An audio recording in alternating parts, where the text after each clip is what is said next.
What's up? This is Marcus, and here is your workout. So the way that this is gonna be structured, we've got 4 movements. We're gonna be going for reps on this one. We're gonna go through all 4 exercises as a circuit, and then we'll cycle through that 4 times. So this is gonna be a lower body, upper body driven workout, starting off with explosive deadlifts, moving on to lunges, and then a little isolation work. We're gonna use the kettlebells on this, but you can absolutely use dumbbells or bands or any other tool that you want. So if you're ready, I'm ready. Let's go. All right, movement number 1 is gonna be explosive deadlift. We're gonna go for 8 solid reps. I wanna go as high as I can. Ready, set, 1.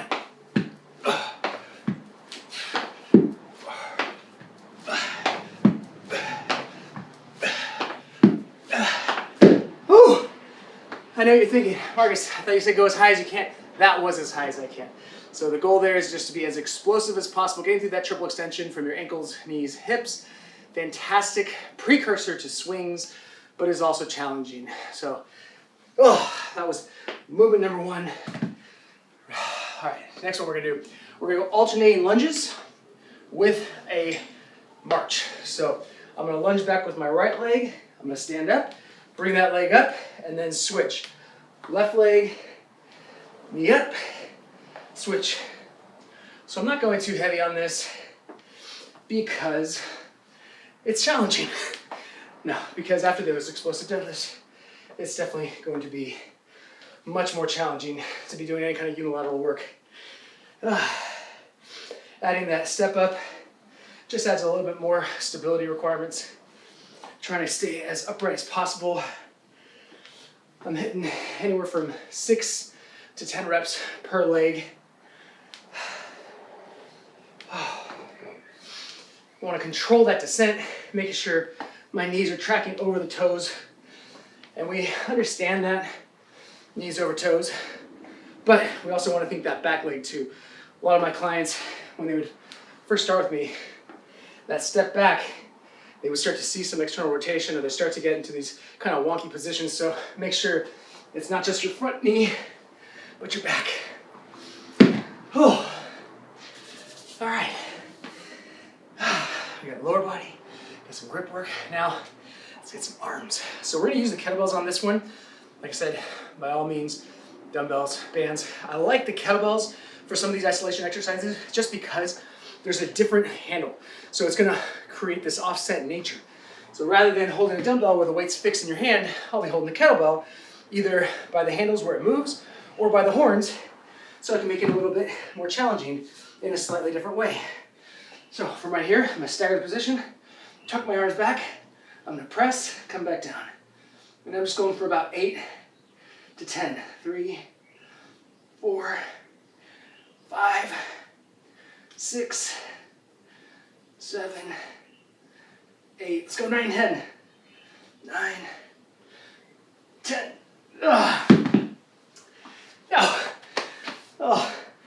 And what I like about that is now there's a grip component to it. So it's going to challenge my grip, it's going to challenge my wrist. It's not going to be as simple as a dumbbell. Obviously I can go heavier in the dumbbell, and then that would challenge me. All right, last one, we're going to do curls, same thing.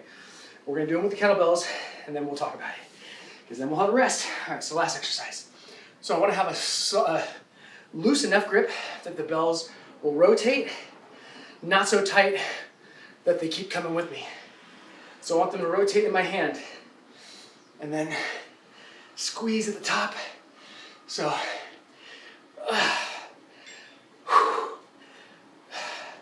as I get to that top position, squeeze your biceps.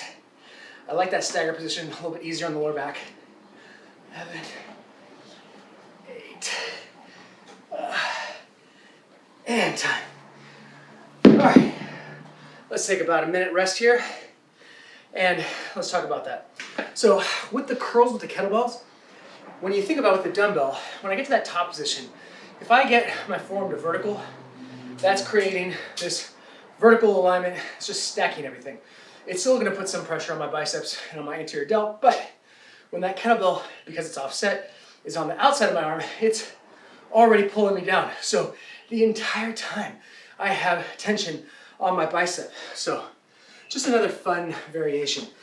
I use the term fun a lot. I don't know why I do, but I do. It's It's called fake it till you have fun with it. All right, so that was set 1. We're gonna go 4 sets of this. So by now, you have an idea of what we're doing. If you need to up the weight, lower the weight, we're doing each exercise, resting about 20-ish seconds in between. Trying to keep those rest periods low. All right, explosive deadlifts. Let's go 8. So I'm timing my breath to that point of exertion. So as I explode up, 4, 5, 6, 7, 8. Oh. Most common mistake you'll see there is hips will rise up first and then torso will follow. We don't want that. So I want shoulders to rise up at the same time or even slightly before the hips. All right, off to the lunges.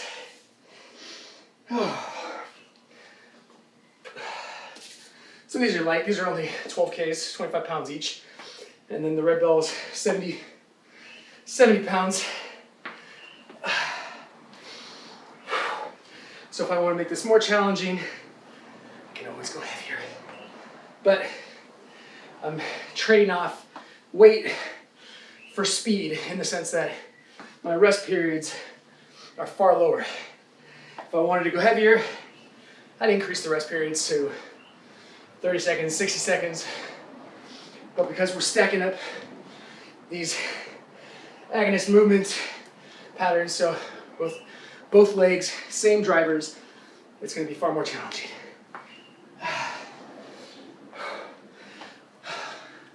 Let's go 1 more per leg. Last one. Whew. Get your heart rate up. So for me, this is fun as a way to incorporate some more capacity, endurance training, conditioning here, but at the same time, working these movement patterns, working them muscles. And just another way to use kettlebells. Because I'll tell you, since we're gonna go on a rant here, when people are like, oh, that's not how you use kettlebells, kettlebells are for swings, for get-ups, I'll use this kettlebell however I damn well would like to. And that's what I would recommend to people. If you get results, you feel good with your training, go for it. As long as it doesn't involve hurting yourself or others. Should throw that in there just in case you're a psychopath. All right. 3, 4, 5, 6, 7, 8. So, if you noticed, change the grip on that one. So the weights were up on that. So it was a little bit tougher on the triceps because at that end position, from a leverage standpoint, they were the hardest position that I could hold outside of just keeping that bell straight, which would have just been murderous on my grip. So again, just another way to use the anatomy of the kettlebell to your benefit. So if I want to make this a little bit harder, I can slow down the eccentrics, so slow down the lowering phase, or I can bring it down to the knees. So then we're just doing that tall kneeling position. All right. But I'm not gonna, so. All right, stagger it, chest out, lats engaged. I'm gonna curl, bring it down. So I don't wanna scoop as I'm doing this. I wanna keep my elbows fairly lined up. I might slide forward a little bit, that's okay. That will get in some front delt in there. And that added bonus of that grip work, because that bell has to move freely in the hand. And down.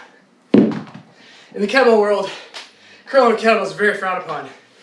And that can't make me want to do it any more than if you were to say, Marcus, don't do this. I'm sorry, that's just how it's built. But there's also a reason to it. It's like I said, adding that extra benefit of the bell at the outside of the forearm, keeping that tension on the bicep, just create a new stimulus, but at the same time, still getting your beloved curls. I'm sweating, good Lord. This is fun. I appreciate Tony leaving the air on for me, the door open.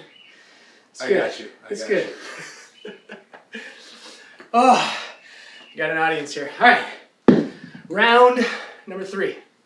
We're gonna go into explosive deadlifts again. In fact, you know what? Let's go up a little bit. All right, so let's go with 90 pounds. So the last one was 70 pounds, same thing, just 8 reps. Not too crazy. Focus on that power output, focus on that deceleration. So what I don't want to see is a jump and then a jarring on the way down. All right, ready? Hold your breath for a second. Breathe out as you come up. 1, 2, 3, 4, 5, 6, 7, 8.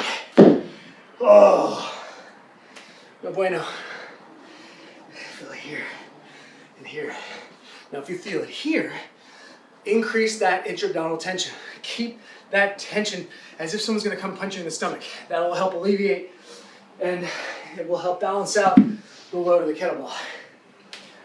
All right, back to lunges. So on this set, let's switch it up for you. Just because I'm a jerk like that. So what we're going to do is we're going to stay low. So you're going to do a low alternating lunge. So I'm going to come back. I'm going to stay slightly hinged. Forward, back, forward, back. So I'm always keeping that front knee about 90 degrees or so. And notice how I'm stalling and going into this next set. All right. All right. I'm going to count these ones out. So get low. I learned these from Julia Glanz, our nutritionist at Living.Fit, because she's just an absolute a-hole sometimes. She put me through these, and I thought I was going to cry. But if you go wide enough, joke's on you, they're still going to suck. But it's keeping that tension on the quad, keeping that tension on the glute, and it's going to intensify these lighter weights. Oh. Dang you, Julia. Oh, it stings. But if you are into fitness, you know, there's that level that we like to complain about exercises, complain about our workouts, but deep down we love it, you know that. And if you don't, I promise you will, because there was a point where I did not love it. All right, tricep extensions. So this set, I'm gonna hold on to the ball, so my hands are gonna go through the bell.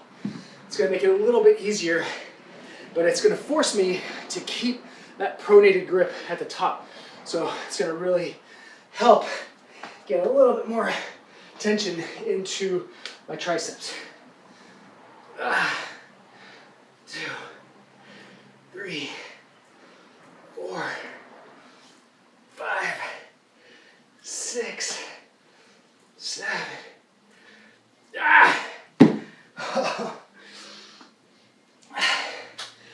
Feel that on the long head of the tricep. It just does not feel good. Feels great. That's what it feels. But if you've ever done any kind of peripheral hard action, you know that upper, lower, we're just forcing that blood into our lower body muscles, back up into our upper body. If we want to keep this true PHA training, we go lower body, upper, lower, upper. But we're just doing a superset of a couple movements and then hitting upper body. But you'll see, even with simple isolation exercises, it's keeping my heart rate up. So it's making curls feel a lot worse than curls. And you can always get more juice out of this by increasing the tension, increasing your bracing. You can't tell this, but if there was a dollar bill between my cheeks, you wouldn't be able to get it. You can pull as hard as you want. It's not going anywhere. Oh, good gravy. Good and sweaty. If you haven't told by now, this is actually my workout too. I'm not just doing this for the camera. This isn't just for the likes. This is actually to share with you the type of workouts that we like to do here at Living.Fit. Or at least some of them.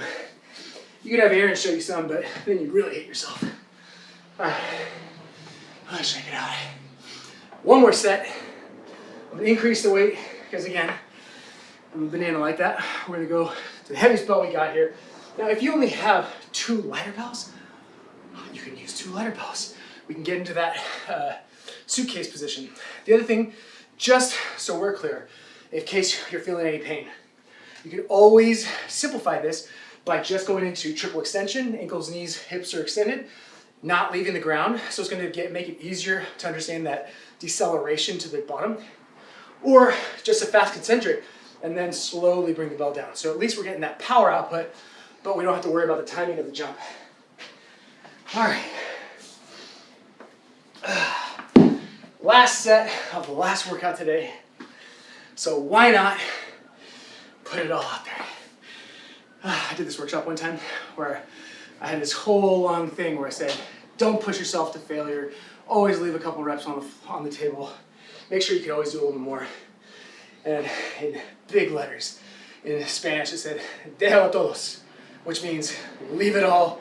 Basically what they're trying to say is leave it all on the floor. So I had this long explanation of why you should not leave it all on the floor, all to be undermined by a really fancy, it was a really nice sign. All right, last set, explosive deadlifts. I want to explode high as I can, still hitting 8 reps. 1, 2, 3, 4, 5, 6, 7, 8. Now, technically I could have used that weight for all of them, but I hope I took pictures of those. Gotta scuff them up. But I want to make sure I can put that same amount of effort into each set. So I'll track this. I'm not just doing this workout for you guys, I'm actually doing this workout and tracking it myself. I'll track this so the next time I do this workout, I'll try to use the 48K for all sets. If I don't hit 8, hit as many as I can with perfect form, and then progress. It's all about progressive overload. You will see people talk about that with barbells, with dumbbells. You gotta do it with kettlebells too. No exceptions. All right, low lunges. Let's go. All right.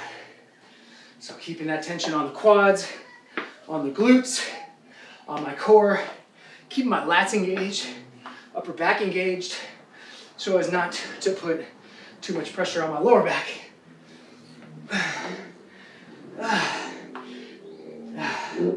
Since we're going lighter and keeping the tension on the quads, it'll be a little bit easier on the knees. Because what I found was when I was going just ham every time on lunges, as heavy as I could, knees were getting affected by it. So slowing down that eccentric, staying low so I'm keeping the tension on, that allowed me to go lighter, take the pressure off my knees. All right. Tricep extensions. Last set of these. All right. Into the ball again. Holding on to the bell portion here. Stagger the position.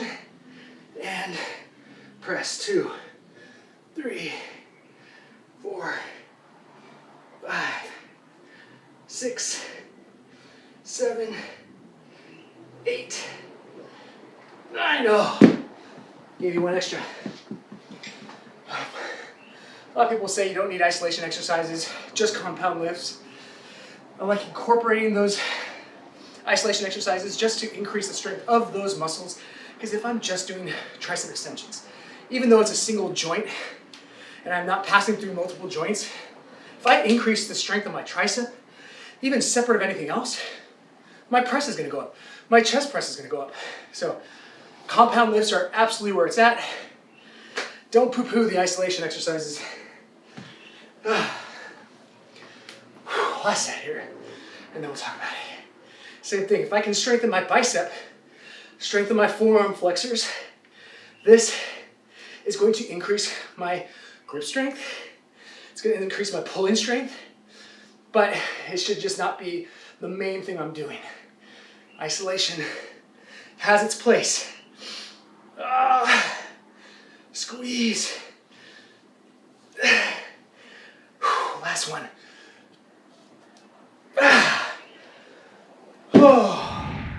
So I hope you enjoyed. That was my actual workout today.